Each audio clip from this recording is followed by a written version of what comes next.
As tardes de domingo na Vila do Cedro sempre terminavam com o som de vozes vindas do quintal dos Antunes. Era assim desde que alguém se lembrava. Rogério armava o churrasco enquanto Cláudia organizava as mesas de plástico branco sob a sombra da jabuticabeira. Marina, aos 17 anos, ajudava a mãe com os pratos, e Henrique, 2 anos mais novo, disputava partidas de dominó com os vizinhos mais velhos. Aquele quintal de terra batida e cerca de madeira era o coração social daquela rua de casas simples em Minas Gerais. Vizinhos apareciam sem avisar, crianças corriam entre as cadeiras e sempre havia café quentinho na cozinha. Celso Furtado, que morava na casa ao lado, costumava dizer que os Antunes tinham o dom de transformar qualquer dia comum numa pequena festa. A rotina da família seguia o ritmo tranquilo do interior. Rogério trabalhava como contador no cartório da cidade, saindo de casa todas as manhãs às 7 em ponto, sempre de camisa social bem passada e pasta de couro debaixo do braço. Cláudia cuidava da casa e de uma pequena horta nos fundos, onde cultivava alface, tomate e temperos que compartilhava com as vizinhas. Marina cursava o 2º ano do ensino médio e sonhava em estudar pedagogia na capital. Henrique estava no 1º ano e já falava em seguir os passos do pai na contabilidade. Durante as primeiras semanas de março de 1983, no entanto, alguns vizinhos começaram a perceber mudanças sutis na rotina dos Antunes. Celso notou que Rogério chegava do trabalho mais tarde que o habitual e parecia preocupado. Cláudia, sempre tão falante, estava mais reservada quando conversava por cima da cerca. As crianças também pareciam diferentes. Marina deixou de sair com as amigas à tarde, e Henrique não apareceu nos últimos jogos de futebol do bairro. Na segunda-feira, 14 de março de 1983, Rogério não apareceu no trabalho. Seu chefe, Antônio Meireles, achou estranho, pois em 15 anos de serviço, Rogério jamais faltara sem avisar. Ligou para a casa dos Antunes, mas ninguém atendeu. Marina também não apareceu na escola naquele dia, nem Henrique. Celso Furtado foi o primeiro a se preocupar de verdade. Na terça-feira pela manhã, notou que o portão da casa dos vizinhos permanecia fechado e as janelas, que Cláudia sempre abria logo cedo, continuavam cerradas. O quintal, normalmente movimentado com os afazeres domésticos, estava silencioso. Na quarta-feira, Celso bateu na porta. Ninguém respondeu. Chamou pelos nomes da família por cima da cerca. Silêncio total. O carro de Rogério, um Chevette azul marinho, não estava na garagem, mas havia algo perturbador naquela ausência. Roupas ainda pendiam no varal, balançando ao vento como fantasmas de uma rotina interrompida. Foi então que Celso percebeu um detalhe que o gelou. A porta dos fundos estava entreaberta, balançando levemente com a brisa da tarde. Cláudia jamais deixaria a casa aberta assim. Jamais. A notícia do desaparecimento da família Antunes se espalhou pela Vila do Cedro como fogo em capim seco. Em uma comunidade onde todos se conheciam pelo nome, onde as portas raramente eram trancadas e onde os segredos duravam no máximo uma semana, o sumiço completo de 4 pessoas era algo incompreensível. Dona Zulmira, a vizinha da frente, foi uma das primeiras a procurar a polícia. Com seus 70 anos e memória afiada, ela conseguiu reconstituir os últimos movimentos da família com precisão cirúrgica. No domingo anterior ao desaparecimento, os Antunes haviam recebido visitas como de costume. Marina usava um vestido florido novo, Henrique tinha cortado o cabelo e Cláudia preparara sua famosa farofa de banana. Tudo absolutamente normal. O delegado Osvaldo Pereira, homem de poucas palavras e muita experiência, organizou as primeiras buscas. Policiais vasculharam a casa dos Antunes de alto a baixo. Encontraram roupas nas gavetas, comida na geladeira, dinheiro na carteira de Rogério esquecida sobre a cômoda.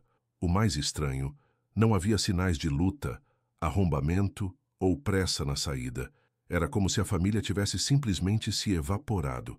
Durante semanas, moradores da Vila do Cedro e cidades vizinhas se organizaram em grupos de busca. Percorreram estradas de terra, fazendas abandonadas, córregos e mata fechada. Celso Furtado liderava um dos grupos, movido por uma culpa que não conseguia explicar. Eu deveria ter percebido antes. Repetia para quem quisesse ouvir. Deveria ter estranhado no primeiro dia. As investigações no cartório onde Rogério trabalhava não revelaram nada suspeito inicialmente. Antônio Meireles, seu chefe, descreveu Rogério como um funcionário exemplar, pontual e discreto. Disse que nas últimas semanas Rogério havia trabalhado até mais tarde que o costume, organizando alguns arquivos antigos, mas nada que chamasse atenção especial. Meses se passaram sem uma única pista concreta. O caso ganhou as páginas dos jornais regionais. Família desaparece misteriosamente em Minas Gerais. Teorias começaram a circular pela cidade. Alguns falavam em sequestro, outros em fuga planejada devido a dívidas secretas.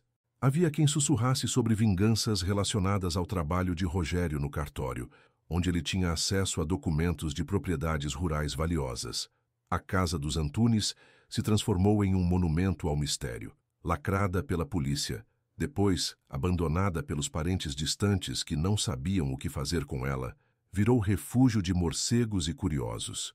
As plantas do quintal cresceram selvagens, a tinta das paredes descascou, e aquele espaço que antes recebia famílias inteiras aos domingos se tornou um lugar que as crianças evitavam passar.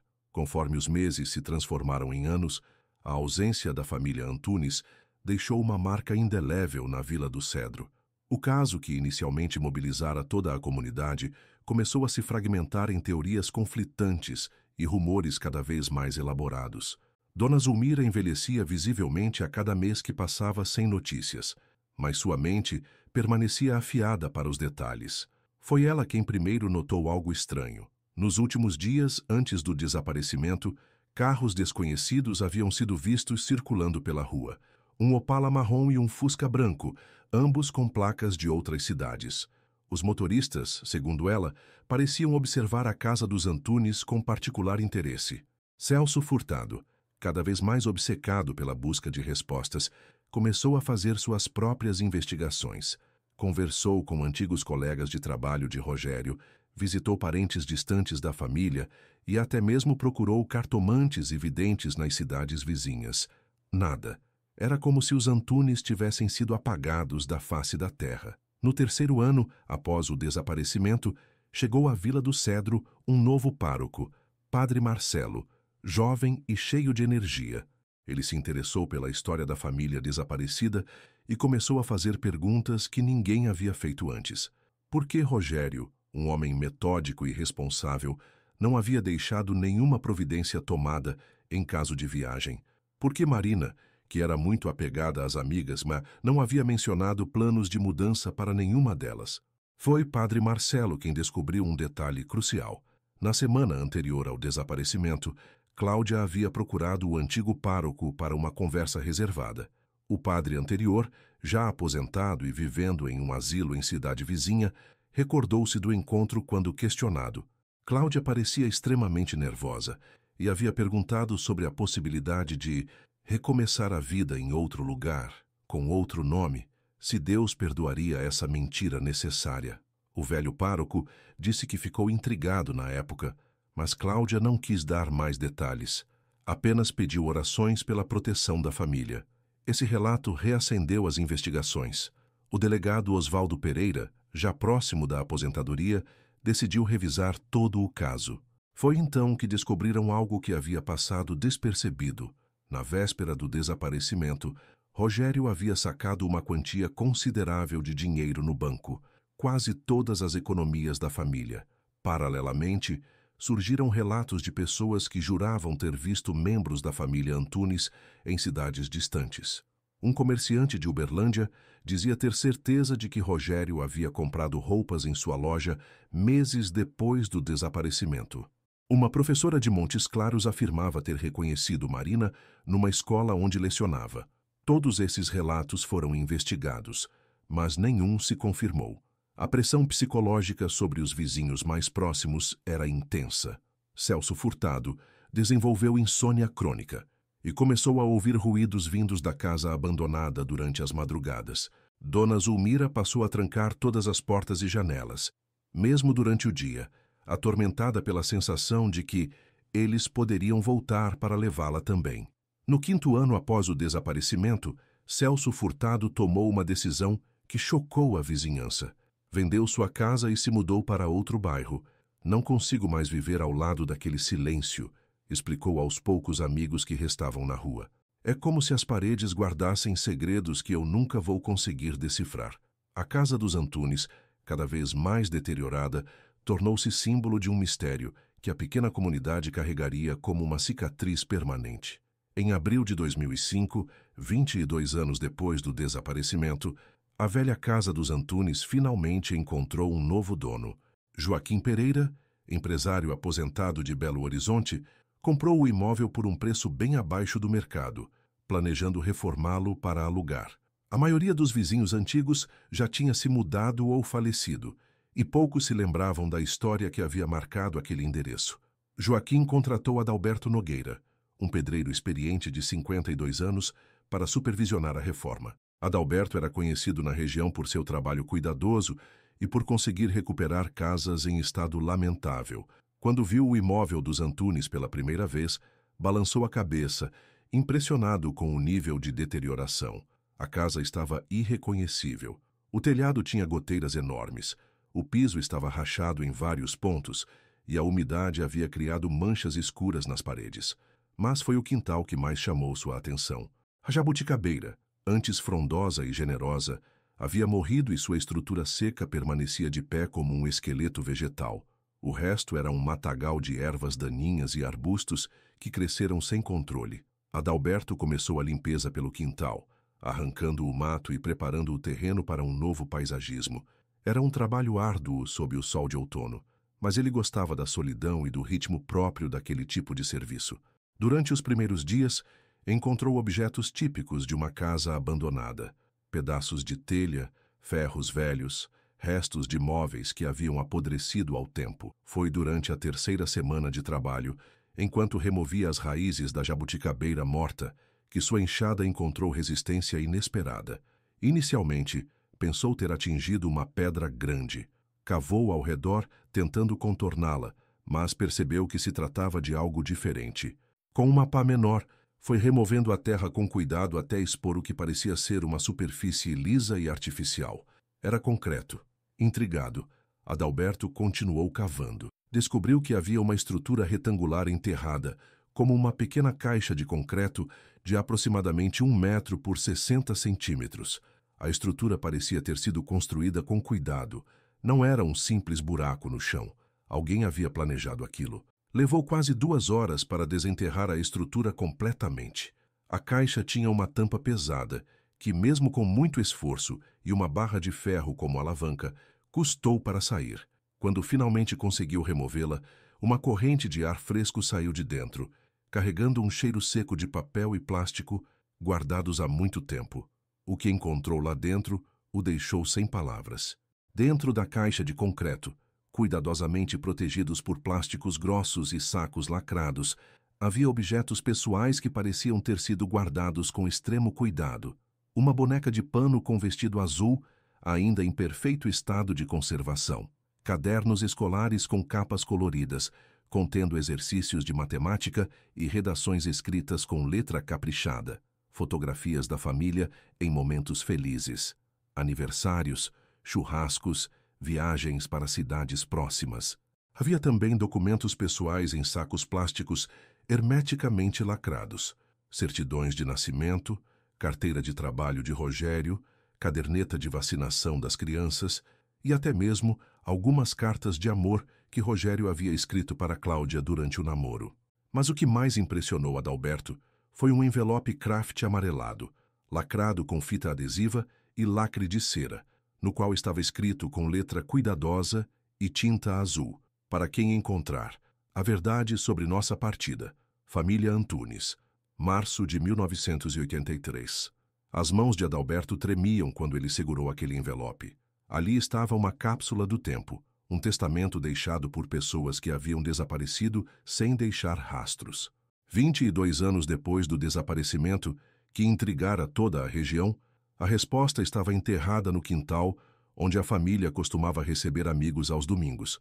Adalberto sabia que aquele momento mudaria tudo. A verdade sobre o sumiço da família Antunes estava em suas mãos, lacrada e preservada, esperando por mais de 2 décadas para vir à luz. Adalberto não abriu o envelope imediatamente. A gravidade do momento pesava em seus ombros como uma responsabilidade histórica. Intuiu que aquele documento continha algo importante demais para ser lido sozinho, em meio aos escombros de uma reforma. Guardou cuidadosamente todos os objetos encontrados em uma caixa limpa e procurou Joaquim Pereira, o proprietário da casa. Joaquim, inicialmente cético, ficou boquiaberto quando viu o conteúdo da descoberta. As fotografias mostravam uma família feliz. Os documentos confirmavam suas identidades, e aquele envelope lacrado emanava uma aura de mistério que fez os cabelos de sua nuca se arrepiarem. Ambos concordaram que aquilo era maior que eles. Era preciso envolver as autoridades. O delegado atual, Dr. Roberto Machado, sucessor do falecido Oswaldo Pereira, convocou uma reunião especial para a abertura do envelope. Foram chamados alguns antigos moradores da Vila do Cedro que ainda viviam na região e que poderiam testemunhar o acontecimento. Celso Furtado, agora com cabelos grisalhos e rugas marcando o rosto, foi um dos primeiros a chegar quando soube da descoberta. 22 anos esperando por essa resposta, murmurou Celso, suas mãos trêmulas segurando um lenço. Dona Zulmira havia falecido 3 anos antes, levando consigo a angústia de nunca ter sabido o que acontecera com seus vizinhos queridos. Seu filho Geraldo compareceu representando a memória da mãe, curioso para finalmente compreender o mistério que marcara sua infância. Padre Marcelo, ainda atuante na paróquia local, também foi convidado. Ele havia se tornado uma espécie de guardião da memória dos Antunes, organizando missas anuais em sua intenção e mantendo viva a esperança de que um dia a verdade viria à tona. A abertura do envelope aconteceu na delegacia, na presença de um escrivão, testemunhas e um advogado do município. O ambiente estava carregado de tensão e expectativa. Doutor, Roberto Machado rompeu cuidadosamente o lacre de cera e a fita adesiva, revelando 3 folhas de papel almaço, escritas com a mesma letra cuidadosa da capa. Era uma carta de Cláudia Antunes, datada de 13 de março de 1983, apenas um dia antes do desaparecimento. Sua letra, normalmente firme e bonita, mostrava sinais de nervosismo. Algumas palavras estavam ligeiramente tremidas, como se tivesse sido escrita sob grande tensão emocional.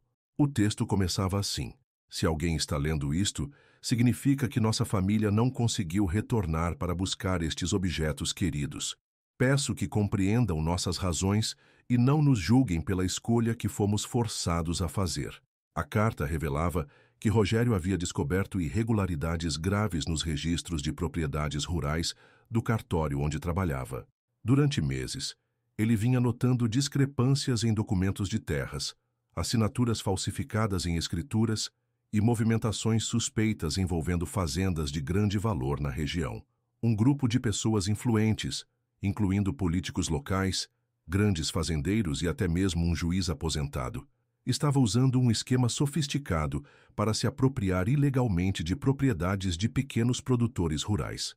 Quando Rogério tentou reportar suas descobertas ao delegado Oswaldo Pereira, descobriu que o próprio delegado estava envolvido no esquema. Oswaldo não apenas ignorou a denúncia, como fez uma ameaça velada.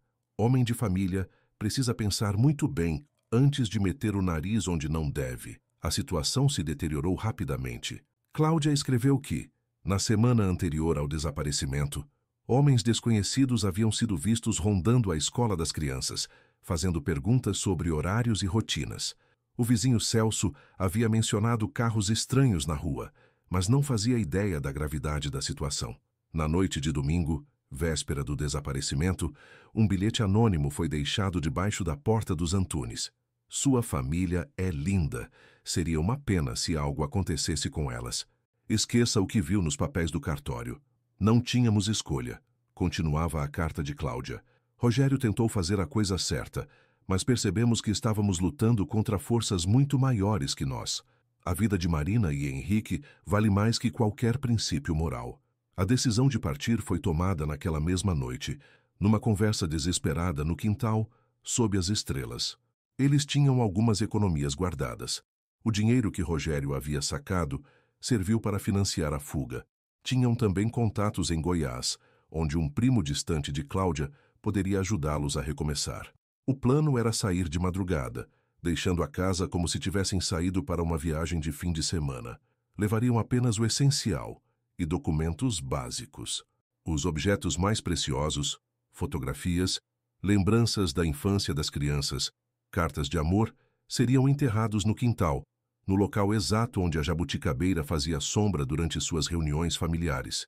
Sabemos que nossa partida causará dor e preocupação aos vizinhos que amamos, escreveu Cláudia, mas não podemos comprometer a segurança de ninguém contando a verdade. Celso sempre foi como um irmão para nós, e Dona Zulmira, uma segunda mãe. Pedimos perdão pela angústia que nossa ausência causará. A carta terminava com uma promessa. Caso conseguissem se estabelecer em segurança e o perigo passasse, voltariam um dia para buscar aqueles objetos e explicar tudo pessoalmente. Cláudia deixou instruções detalhadas sobre a localização da caixa e uma senha, o nome da boneca de Marina, Rosinha, como prova de autenticidade. Quando o delegado terminou a leitura, o silêncio na sala foi absoluto. Celso Furtado chorou abertamente, suas lágrimas misturando alívio e lamento. Durante mais de 20 anos, ele havia se culpado por não perceber sinais de perigo que poderiam ter salvado a família. Agora compreendia que os Antunes haviam protegido a vizinhança inteira ao partir em silêncio, carregando sozinhos o peso de um segredo perigoso. As investigações sobre o esquema de falsificação de documentos mencionado por Rogério foram imediatamente reabertas. Muitas das pessoas envolvidas já haviam morrido, incluindo o próprio delegado Oswaldo Pereira, falecido 10 anos antes. Mas alguns registros suspeitos foram encontrados nos arquivos antigos do cartório. Documentos que confirmavam pelo menos parte das denúncias feitas por Rogério. A família Antunes nunca mais voltou para buscar seus objetos. As investigações em Goiás não revelaram nenhuma pista sobre seu paradeiro. Talvez tenham conseguido reconstruir suas vidas em outro lugar, com outros nomes, outras histórias. Talvez algo tenha dado errado durante a fuga, ou talvez tenham decidido que era mais seguro nunca retornar. Os objetos encontrados por Adalberto foram entregues ao museu da cidade, onde permanecem expostos até hoje em uma sala especial dedicada à memória da família Antunes. A boneca Rosinha de Marina, os cadernos de Henrique com seus exercícios de matemática, as fotografias de momentos felizes no quintal que deixou de existir. São testemunhas silenciosas de uma família comum que enfrentou uma escolha impossível entre a justiça e a segurança, optando por sacrificar sua própria identidade para preservar suas vidas. A casa foi finalmente reformada e alugada para uma nova família. O quintal ganhou grama nova e uma jabuticabeira jovem foi plantada no mesmo lugar da antiga, crescendo sobre o local onde os segredos ficaram enterrados por 2 décadas. Aos domingos, vez ou outra, ouvem-se vozes de crianças brincando e adultos conversando, ecos de uma normalidade que os Antunes jamais puderam ter novamente. Celso Furtado viveu seus últimos anos em paz, finalmente liberto da culpa que o atormentara. Antes de morrer, aos 81 anos, pediu para ser enterrado no cemitério local, de onde poderia cuidar, simbolicamente, da memória dos amigos que nunca voltaram. A história da família Antunes tornou-se lenda na Vila do Cedro, uma lenda sobre pessoas comuns que enfrentaram escolhas extraordinárias, sobre o preço da coragem moral e sobre como às vezes proteger quem amamos exige os maiores sacrifícios. Mais de 40 anos depois do desaparecimento, moradores ainda se perguntam: estarão vivos? Conseguiram ser felizes em algum lugar distante? Os filhos tiveram filhos? Algum dia saberão que sua história foi finalmente contada, que seu sacrifício foi compreendido e que sua memória é honrada por uma comunidade que nunca os esqueceu? São perguntas que provavelmente nunca terão resposta. Mas talvez seja exatamente isso que torna a história dos Antunes tão poderosa. Ela nos lembra que há escolhas na vida que não têm volta, segredos que carregamos sozinhos, e que às vezes o maior ato de amor é desaparecer para proteger aqueles que ficam.